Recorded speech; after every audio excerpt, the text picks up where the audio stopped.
2 दिन और लगभग हर दिन 6 घंटे से भी ज्यादा झारखंड में इंटरनेट बंद रहा और देश में शायद अपनी तरह का ये पहला ऐसा उदाहरण हो जब नौकरी के लिए होने वाले परीक्षा के मामले में किसी राज्य की सरकार ने इंटरनेट बंद करने का निर्णय लिया हो। और इसका परिणाम भी देखने को मिला। हाईकोर्ट ने इस पर संज्ञान लिया और इसके साथ ही सख्त निर्देश भी दिए। इसको लेकर के कई कारोबार भी ठप हुए और इसके साथ ही सियासत भी जमकर हुई। एक और लोगों ने कहा कि ये लोकतंत्र की हत्या है, वहीं दूसरी ओर अटका है 6 लाख से भी ज्यादा अभ्यर्थियों का भविष्य। लेकिन क्या इन सब के बाद भी विवादों से घिरा जेएसएससी सीजीएल एग्जामिनेशन निष्पक्ष और सफलतापूर्वक संपन्न हो पाया, या फिर एक बार फिर हुआ है पेपर लीक? नमस्कार, मैं हूं यशस्वी सिंह और आज इसी विषय पर हम चर्चा करेंगे।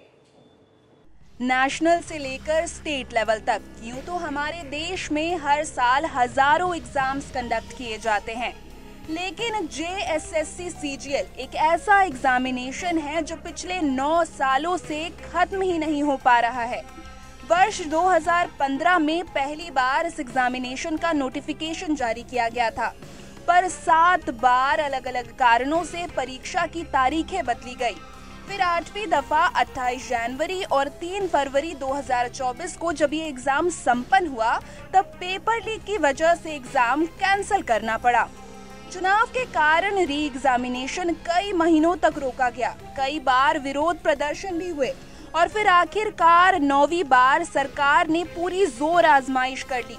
21 और 22 सितंबर 2024 ये वो 2 ऐतिहासिक दिन हैं जब एग्जाम के लिए सरकार ने इंटरनेट बैन तक कर दिया। लेकिन इसके बाद भी पेपर लीक की खबरें सामने आ रही हैं। इतना बड़ा फैसला लेने का खामियाजा सरकार को भुगतना भी पड़ा। एक तरफ विपक्ष ने भी जमकर हमला किया, वहीं हाईकोर्ट से भी फटकार लगी। देखिए, इस पर सवाल वो लोग उठा रहे हैं जो व्यापम घोटाले के आरोपी, सवाल वो लोग उठा रहे हैं जिनके जो भाजपा शासित राज्य हैं, चाहे उत्तर प्रदेश की बात करें, गुजरात की बात करें, महाराष्ट्र की बात करें। गुजरात में तो 22 या 23 बार प्रश्न पत्र लीक हो चुके हैं। भाई भतीजावाद चरम पर है, भ्रष्टाचार चरम पर है और युवाओं के साथ अन्याय किया जाता है। ये झारखंड की धरती है, हेमंत सोरेन, शिबू सोरेन, बिरसा मुंडा की धरती है। यहाँ युवाओं के साथ अन्याय नहीं होगा। विपक्षी भले ही अनर्गल बात करते रहें, लेकिन हम अपने प्रतिबद्धता पर कायम हैं। पूरी तरह से पारदर्शी तरीके से परीक्षाएं होंगी।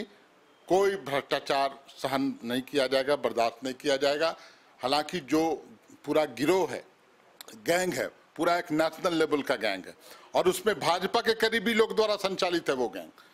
तो ये चाहते हैं कि कुछ ऐसा करवाएं जिससे कि सरकार की छवि को धूमिल कर सके। चुनाव का वक्त है सामने, तो उनके मंसूबों पर पानी फिर रहा है तो वो चिल्लों कर रहे हैं।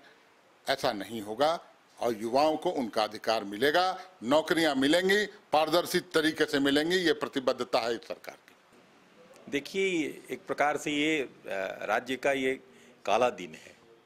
लोकतंत्र का गला घोटा है इन्होंने और एक प्रकार से एक तानाशाही है, क्योंकि आप अपने परीक्षा में, एक सरकार अगर परीक्षा में भ्रष्टाचार रोकने में सफल नहीं हो और वो इंटरनेट का सहारा दे, इंटरनेट को ही बाधित कर दे, उसको रोकने का आदेश कर दे, ये तो बहुत ही दुर्भाग्यपूर्ण है। इंटरनेट से केवल व्हाट्सएप और फेसबुक नहीं चलते हैं, करोड़ों करोड़ के व्यापार होते हैं और ये सरकार ने व्यापार पर पूरे प्रतिबंध लगा दिया है। इसलिए यह भ्रष्ट और निकम्मी सरकार अब अपनी कह सकते हैं कि नीचता की पराकाष्ठा कर रही है और इन्होंने जो काम किया है वो जनता इसका जवाब देगी। अब भी ये मामला हाईकोर्ट में चल रहा है और कोर्ट ने सरकार से जवाब भी मांगा है। लेकिन बड़ी खबर ये है कि इन सारी चीजों के बाद भी पेपर लीक का मामला फिर से सामने आ रहा है। आपको बता दें कि बोकारो और हजारीबाग के कई अभ्यर्थियों का कहना है कि उनके क्वेश्चन पेपर बुकलेट का सील पहले से ही खुला था। इसके साथ ही कई लोगों के द्वारा टेलीग्राम चैनल्स में भी क्वेश्चन पेपर सर्कुलेट होने की बात कही गई है। अब ये पूरा मामला आखिर है क्या और इन अभ्यर्थियों के आरोपों में कितनी सच्चाई है ये तो अब जांच का मामला है। अब तो आरोप प्रत्यारोप, इंटरनेट बैन और पेपर लीक का एक बार फिर से ये मामला सरकार और प्रशासन पर बड़ा सवाल खड़ा कर रहा है। लेकिन अगर सच में पेपर लीक का मामला निकलता है तो ये सरकार के लिए शर्मनाक बात होगी और इसका खामियाजा भुगतना पड़ेगा कई अभ्यर्थियों को और इसका असर आगामी चुनाव में भी जरूर देखने को मिलेगा। बहरहाल ये तो देखने वाली बात होगी क्या खुद जेएसएससी, सीजीएल और झारखंड सरकार इस पेपर लीक के एग्जाम में पास होते हैं या नहीं। नमस्कार।